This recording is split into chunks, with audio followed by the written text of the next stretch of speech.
So you want to know more about what college sports can tell us about American culture and religion in general, and Mormonism in particular.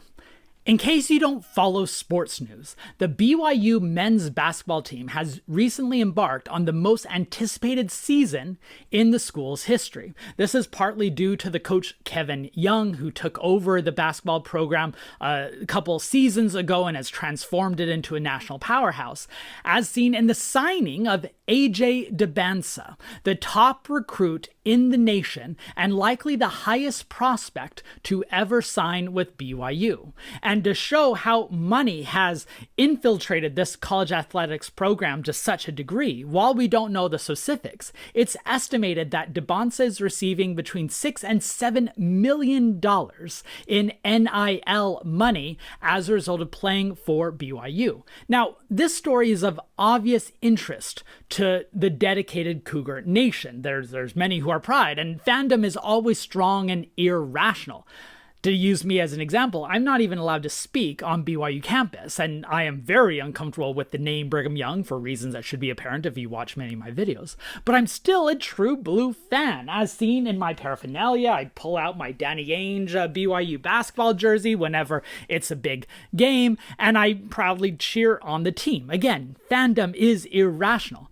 But this story is also quite important to understanding the broader scope of Mormonism and indeed America in general. I also just love the irony that AJ Dybantsa, a non-Latter-day Saint African-American basketball player, is going to be the highest paid LDS employee right now. Now, plenty of caveats, right? His NIL deals are not coming from the LDS Church, and they would still define him not as an employee, but I think the fact remains. Now, fortunately, we have a new book out that will explain this broader phenomenon. Matthew Bowman and Wayne LeCheminant has published Game Changers, AJ Dybantsa, BYU, and the Struggle for the Soul of Basketball, just out from Signature Books. I was privileged to interview the two authors, and you're going to see that interview in just a few minutes in that video. But first, I want to talk about the broader historiography, what historians have said, and why this story then matters. And then after I show the interview, I'll offer a bit of my own analysis of the book. By the way, if you're new to this channel, my name is Benjamin Park. I'm a scholar of American religion and author or editor of 5 books, including American Zion and New History of Mormonism. And if you enjoy nerdy historical content in which I do deep dives into the past, make sure you're subscribed to this channel. Every Mondays, I talk about a particular topic. On Wednesdays, I connect the past to the present through pop culture, politics, or whatever's going on in the news. And then on Fridays, I pull back the curtains to talk about how historians do what we do, including interviews with scholars like I did with today, interviewing the two authors of the Game Changers book. If you enjoy this content, make sure you are subscribed to this channel, and if you want to give back so that me and my producer Anthony can continue to devote our time, so you can consider becoming a member. All right, let's get back to basketball. So I was raised within the Latter-day Saint community, and it would be hard to overstate how central basketball was to the youth program, at least as I participated in it. I participated in stake intramural leagues. We had a basketball night every Wednesday night where many people from the community who were Latter-day Saint or not would come to the chapel and we would ball out. I had a t-shirt that had the phrase church basketball, a brawl that begins with prayer, a reference to the fights that would typically break out. I say this to emphasize that basketball has been embedded within the Mormon tradition for many, not all, of Latter-day Saints for quite a while. And scholars recently have dedicated a lot of time to explaining why that is. In fact, there is a rich historiography of sport, religion, and culture, a vibrant field with conferences and books, because sports is such a central part of how people live their lives. It determines their priorities, who they cheer for, where they live, what schools they go to. And so it makes sense that scholars should analyze what those sports tell us about ourselves. And I want to highlight at least one excellent book that I strongly recommend that gets at this question of religion at the heart of sports. Paul Putz's book, The Spirit of the Game, American Christianity and Big Time Sports, talks about the push and pull of people people wanting sports to be a way to reform, to redeem, to teach lessons as a morality play, but sports also doing many other things like dividing and capitalizing and pulling people away from their values. And scholars have also shared this lens on the Mormon light as well. I could talk about a lot of these books, but I'm going to keep it short. I strongly recommend Richard Kimball's book with the University of Illinois Press, Sports in Zion, Mormon Recreation, 1890 to 1940, that talks about how Latter-day Saints, like many Christians at the time, during what scholars call the Progressive Era, saw sports as a way to teach morals and values and ethics to their especially their young men, but also some young women. And then Jesse Embry, who is a longtime scholar at BYU, has a number of really impactful articles looking how sports played for both boys and girls, men and women. And one article that she wrote with John Brambraw that I really, really enjoy is Preaching Through Playing, Sports and Recreation Missionary Work, 1911 to 1964, published by the Journal of Mormon History, showing how sports played a disproportionate role in how people tried to share the gospel. Many of you might remember sports leagues as a part of the missionizing tool. And there are several key lessons that come out of this analysis, especially in the Mormon context. One, that sports often both pattern, replicate, and exemplify a type of masculinity that Mormon men are expected to exhibit. Second, that sports have been used as a way for Mormons to assimilate into American culture, this push and pull of trying to show that we belong while still trying to exemplify uniqueness. Third, especially at BYU, sports is a way to demonstrate both the university's mission of excellence, but also trying to define its uniqueness, its exceptionalism, and how much money and prestige and resources should go to sports rather than academics, and what happens when the spiritual mission of the university conflicts with its push for academic excellence, an especially poignant tension given today's politics at Brigham Young University. And then also sports, especially BYU sports, have often been the center of race controversies and attention, especially during the civil rights movement of the 1960s and early 1970s. The BYU sports team was a target for protests, whether it be the University of Wyoming football players who tried to boycott the BYU game, or the crowd who marched on the basketball court at Colorado State University in protest of BYU's activities. BYU and the sports teams have often been a flashpoint in how America conceives of both Mormonism and religion and the Latter-day Saints as a community. I've actually done a previous video on this topic, so please make sure to go and watch that if you are more interested. So in general, I want to summarize this prefatory remarks by emphasizing that sports matter to religion in general, and they definitely matter to Mormonism in particular, which is why scholars are devoting more time to analyzing it. Which brings us to the topic for today, which is a brand new book, Matt Bowman and Wayne LeCheminant's Game Changers, AJ Dybantsa, BYU, and the Struggle for the Soul of Basketball, just out with Signature Books. I was very privileged to read an advanced copy of it a few months ago, and I could not put the volume down. It was a page turner. It tells the collective story of several trajectories that brought us to this moment. College sports, the infusion of capitalism and the bureaucratization of college athletics now, basketball as seen as a redemptive force from James Naismith way back when to the disputes over basketball as morals today, BYU's sports, and yes, don't worry, there's plenty of attention given to the Danny Ainge moment, as well as Jimmermania moment that I cherish in my heart because I was a BYU student at the time of Jimmermania. And yes, it gets into AJ Dybantsa's own background, his career, what it tells us about college athletics today, and what led Dybantsa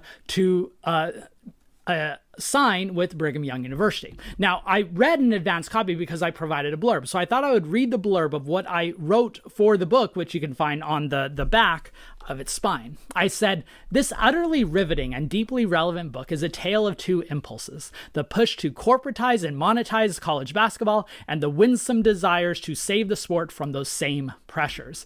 Those competing priorities collide in the long and circuitous roads that brought AJ Dybantsa to BYU. Game Changers is both a cultural commentary and a history lesson that will interest anyone regardless of their level of sports fandom."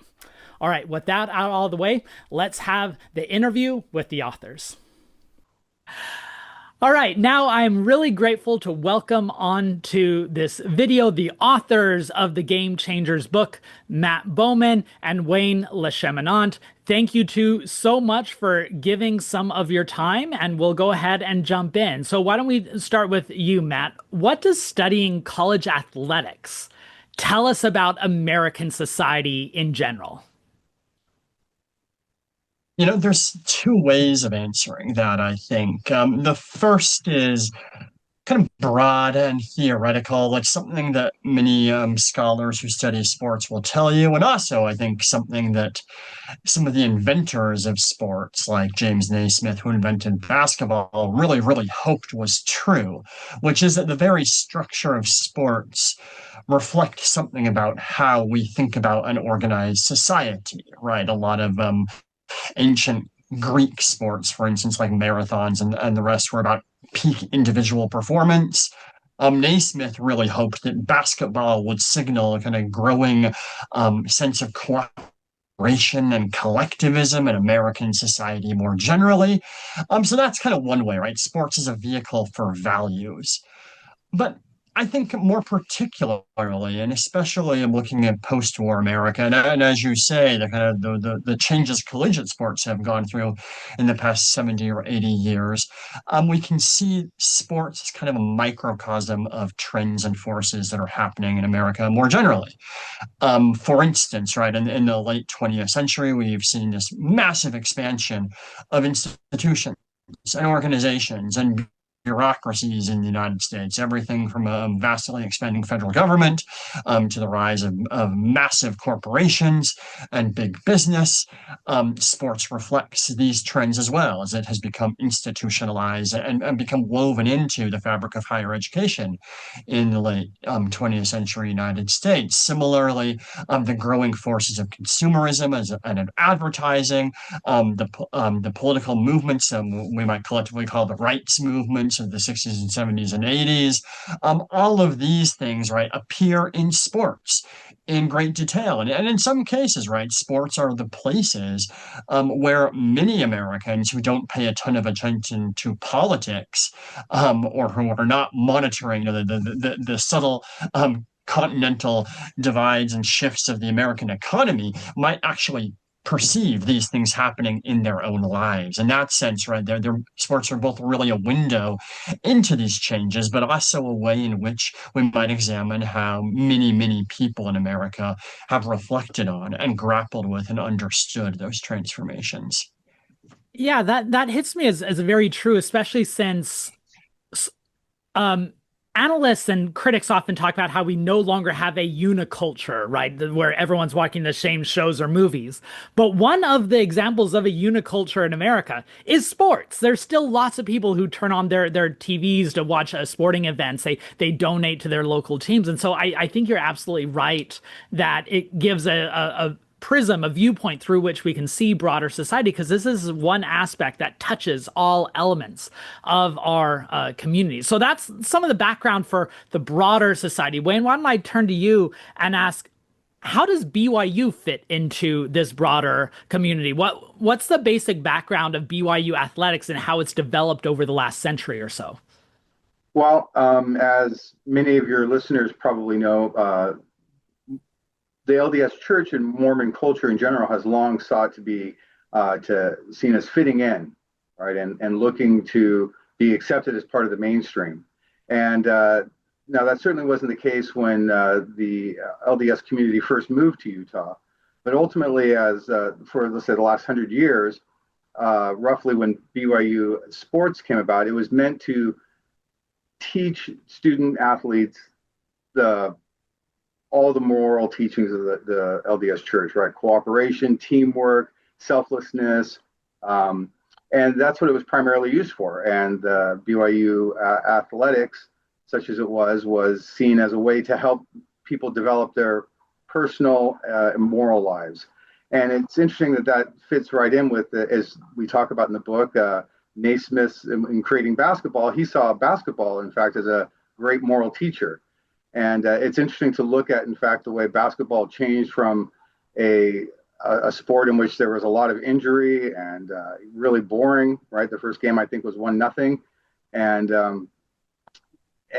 and then eventually it seems as if as American culture started really accepting college sports, and people like we talk about, Walter Byers, for example, the first director of the NCAA, they really wanted to separate the idea of what a student athlete is, right? So there's athletes, but they are first students, and the NCAA also saw sports as a way to teach, cooperation, sportsmanship, and so forth.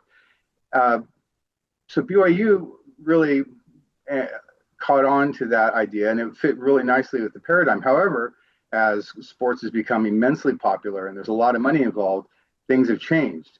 And BYU's administration was very slow in wanting to give scholarships for athletics and allow athletics to take over in the way that it has. Now, in the year 2025, it's a much different world, right? So we'll see how BYU is going to use this new environment, but it remains to be seen, because on the one hand, as we talk about in our book, AJ Dybantsa might be paradigmatic of BYU jumping in to finally trying to compete with the big schools, right? The blue bloods that you would, the Dukes and UCLA's of basketball, where now that they have a different form of leverage, money, rather than just the name. And so we'll see what it ends up being used for.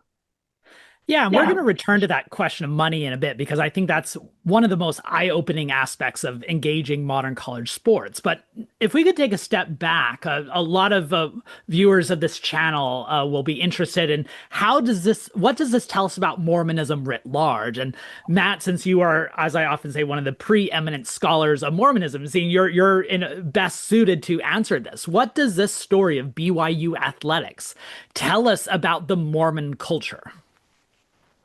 What's interesting, right, is how basketball begins at BYU, and begins because football was widely understood to be far too violent. And there are leaders of the LDS Church who say this in the early 20th century, that we're not going to have football anymore at BYU because it is brutal. It is retrograde. Football is the sort of sport that damages and harms not only bodies, right, but morality. Basketball, on the other hand, is a sport that's understood to be, as Wayne said, far more in line, both with the sorts of values that the church is attempting to embrace and promote, that is, values of cooperation, of selflessness, and so on and so forth. But also, conveniently, right, basketball is becoming rapidly very, very popular in the early 20th century. So it's a way in which I think quite explicitly leaders of the church see in which they can reconcile this kind of constant tug of war, right? The Armin Moss has famously discussed between particularity and integration. The sense among many members of the LDS Church, they want to be different and distinct and recognized for that difference and distinctiveness, but also at the same time be embraced and held up and accepted as Americans in the United States, at least, and people of good virtue and good neighbors, and so on and so forth.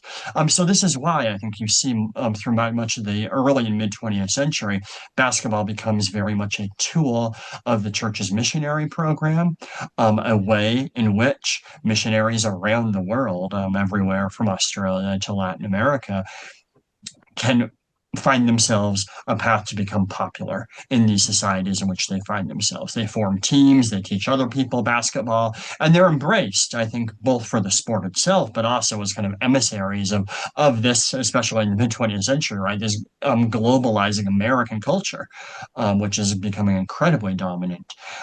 Mormonism is a useful vehicle to enter that culture, and basketball is a useful tool to become Mormon, or to see Mormonism as a tool for that. But then at the same time, right, within the church itself, basketball is becoming incredibly popular.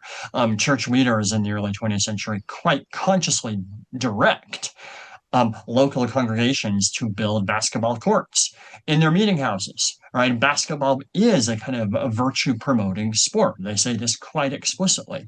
And this is why it becomes kind of a massively accepted and embraced sport. One that there's all church competitions with thousands and thousands of teams, congregations from all over the country competing in these tournaments that end up in Salt Lake City, the winners of which are congratulated by the president of the church. Right. So in all of these ways, then I think basketball exemplifies this middle ground between distinctiveness and universality, this mode of promoting a kind of healthy masculinity, because many of these tournaments, of course, are for young men primarily. All of these things that Mormons believe will make them both quintessentially Mormon, but also American as well. Yeah, I remember some of my favorite memories growing up in the Latter-day Saint tradition is church ball. And I appreciate that your book included one of the t-shirts that I myself had growing up, which was church basketball, a brawl that begins with prayer. That captures a lot of these tensions of what it means within the Latter-day Saint community. So I think a lot of potential readers will recognize much of their own story, backstory within this broader context of why it matters that LDS chapels have basketball hoops in it, besides basketball just being the celestial sport. All right, so Wayne, let's go back to a point that you've already brought up about money. The infusion of cash into college athletics through NIL deals, these name, image, and likeness deals, has absolutely transformed the landscape. So you hinted at this already, but I'd like you to dig in a bit deeper. How has BYU both capitalized, quite literally in some cases, on this, as well as resisted these trends of monetizing college athletics? Okay, it's a really fascinating story, one in which we go over in the book. It has a long sort of snaking path to get to where we are today with the amount of money coming in with the NIL deals. And it starts with several different lawsuits, which players or student athletes are eventually awarded some money for their labor, right? For a long time, the NCAA and the schools just took all the money. And schools and the NCAA begrudgingly gave, scholarships and so forth. And eventually,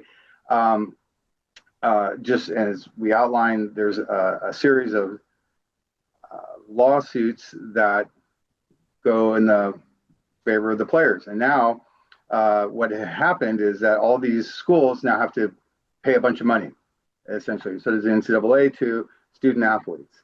And the NIL deals also recognize that athletes have the opportunity to create their own brand.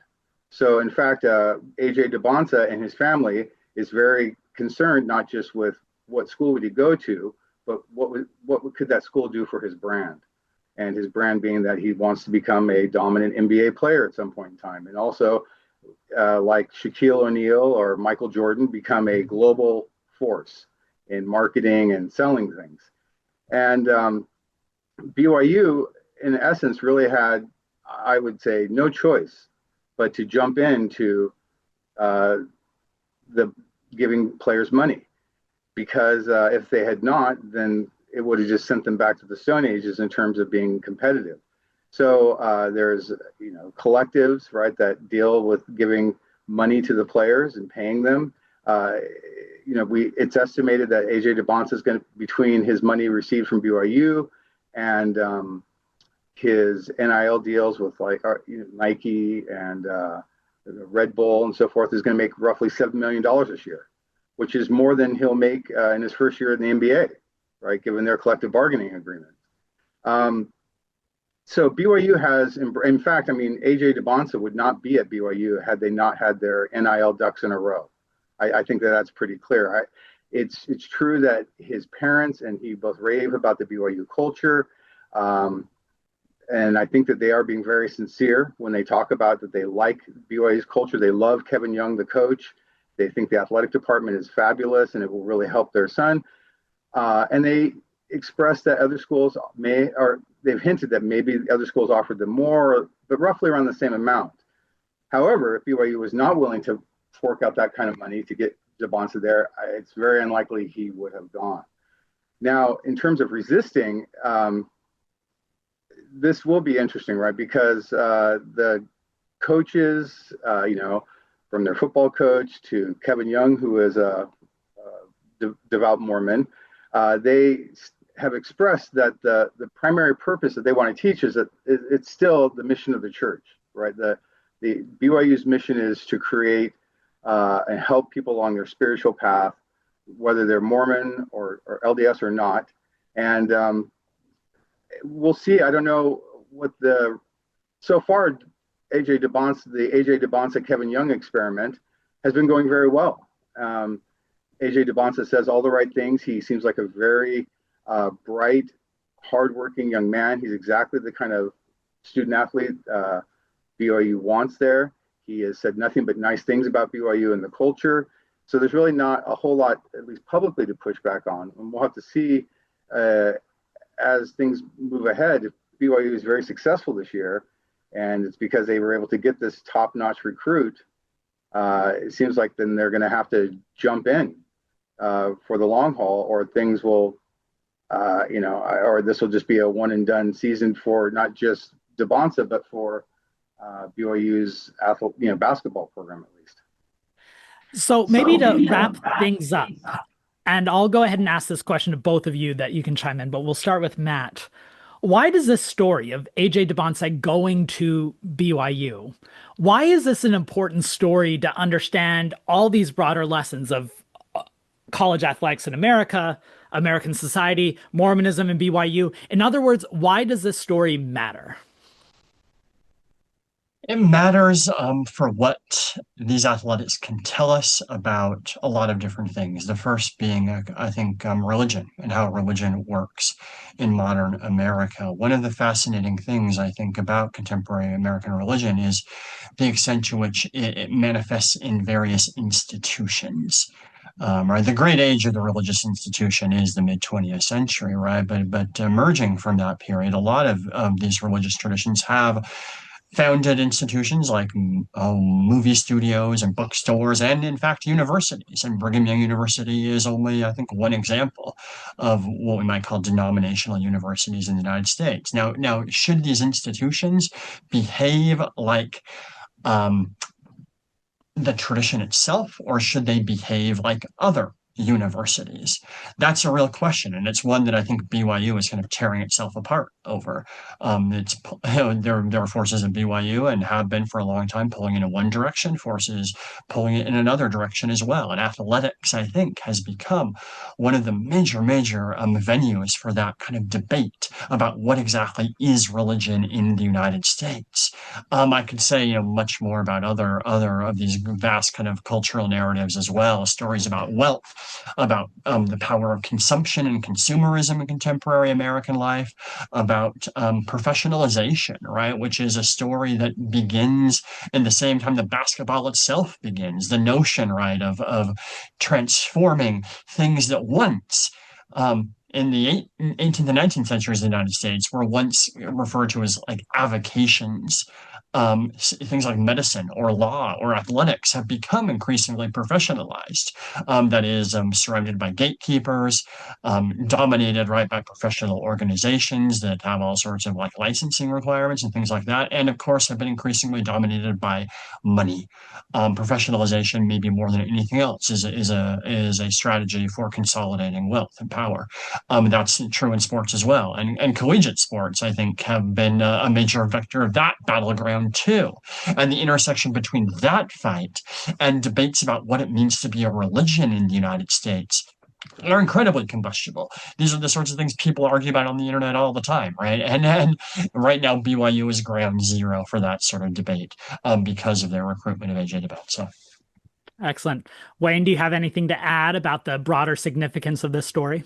Yeah, I do. I think that one of the things that is we see a pull here is, and it's part of the American political culture, and it has been from the beginning, and it still is. It's this idea of egalitarianism, right, versus a sort of elitism, and in the LDS Church likes to believe it's egalitarian for sure, right? I mean, in other words, everybody has the same starting point, right? We're all children of God.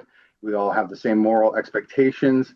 However, there is also a real trend of there's people who are much more successful than others, people who are much more wealthy than others. And those people deserve to be. And oftentimes we equate that wealth and that success with their talents, and they deserve to be paid for their talents. And sports, whether a basketball player deserves to be paid more than a fantastic artist, I don't know. But the way our society currently works, that is the case. You can be an 18, 19-year-old student athlete who makes millions of dollars because of your ability to draw eyes to a television, for your ability to market other products for schools and other institutions. And so there is a real tug and pull between, are we all part of the same group? Or do we worship, in some sense, right, those elites who are somehow, quote unquote, better than the rest of us, and they deserve to be compensated because they are better? And this is an argument we see across all areas of our culture at this point in time as well. And we'll see how it works out. But I do think that is something that BYU and the LDS Church will have to deal with as these changes continue, because I do believe that BYU and its fan base will want to remain athletically not just competitive, but elite. Yeah, I think that's right. All right. So very briefly at the end, now we're recording this video a few weeks before it goes out. That will coincide with your book's release. But I'm wanting you two to take off your historians and analyst hat and put on your prophecy hat. How do you think the BYU basketball team is going to do this year? And I will note, we're recording this the day before the big game against UConn. So a lot can change. So with that caveat aside, what's going to happen?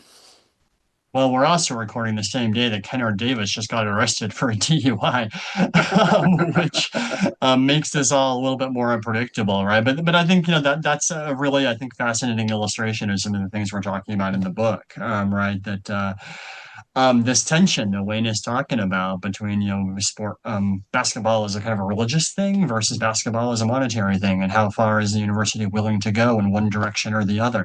I think one fascinating thing that I've seen so far, and as you say, it's very, very early in the season, but Richie Saunders is perhaps even outplaying AJ Dybantsa at this point, right? And certainly he was good last year, but nobody maybe expected that from him. And he is precisely the sort of player that the leaders of BYU would like to see succeed, right? He is LDS. He is one who talks a lot about his faith. He is perhaps, maybe even more than Dybantsa, the sort of reconciliation of commercial success with moral success. I'm not quite answering your question there because, of course, March Madness is maybe the most unpredictable of all kind of sports events in the United States, and I don't want to make predictions about that.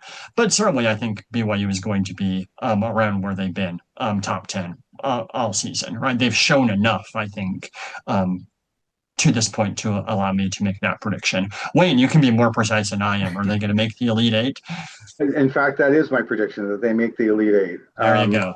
Whether or not they have the depth to make it to the Final Four is a real big question. And plus, there's obviously one guy has a great game on another team, ends there. But I see the Elite Eight. I mean, last year they defied expectations, and now that they have Richie Saunders is doing great, they have some other players who are doing really well, and Dybantsa so far looks like it's been pretty easy for him. And I think he's been played within the team framework and so forth. We haven't seen him. They've only played 3 games, but he hasn't had to take over a game or even try to. They got that great transfer from Baylor, so I think they have a really solid team this year. I'll add 2 quick things. Matt's reference to the student athlete who got in trouble.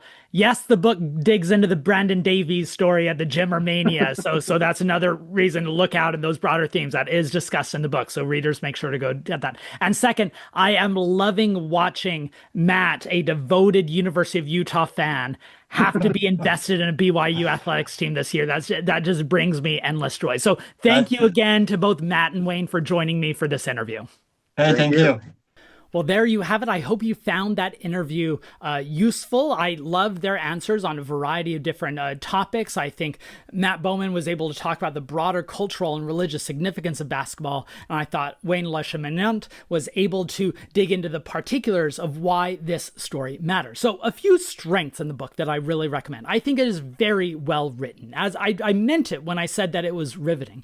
I'm also very impressed with the depth of research, especially given how quickly quickly they put this volume together. This is in many ways a standalone work if you just want to understand how college sports operate. You will learn something from this book regardless of your level of fandom or your history geek status. And if you're subscribed to this channel, you're probably a full-fledged history geek, and even you will learn something. And also, I think it shouldn't be overstated how important it is to have a good overview of the BYU basketball program. This book offers that and talks about how sports were used at the church's level, of having these regional tournaments. Matt mentioned in the interview how they would have the big regional tournaments, having the finals at Salt Lake City, and the winners would get to meet the LDS presidents. All these stories of a bygone era that are still very important. Now, that's not to say that the book doesn't have weaknesses, or I would just call them limits. It has to stay at a general level in order to reach a variety of audiences. There are so many parts in this book where are like, oh man, I wish we could dig a bit deeper there. It can get a bit repetitive at points since it's covering such a vast chronology in these different timelines.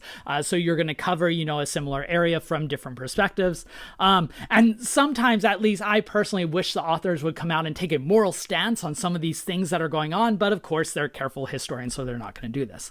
I strongly recommend the book, which is just in time for good Christmas presents. So make sure to fill your Amazon and bookstore orders with the book so you can put them under your friends and family's Christmas trees. I hope you found this video useful. I really loved the book. I hope many of you might read it. If you do, let me know what you think. If you have fun stories of how church basketball shaped your Mormon background, please share them in the comments, and please share this video if you found it useful. Hit the like button, subscribe if you haven't yet, and consider becoming a member if you want to give back. History has never been more relevant than it is right now because it gives us context and meaning for these things that we might otherwise take for granted, like college sports. And so with that said, let's go Cougs. It should be a fun season, especially knowing the historical weight behind what's going on now.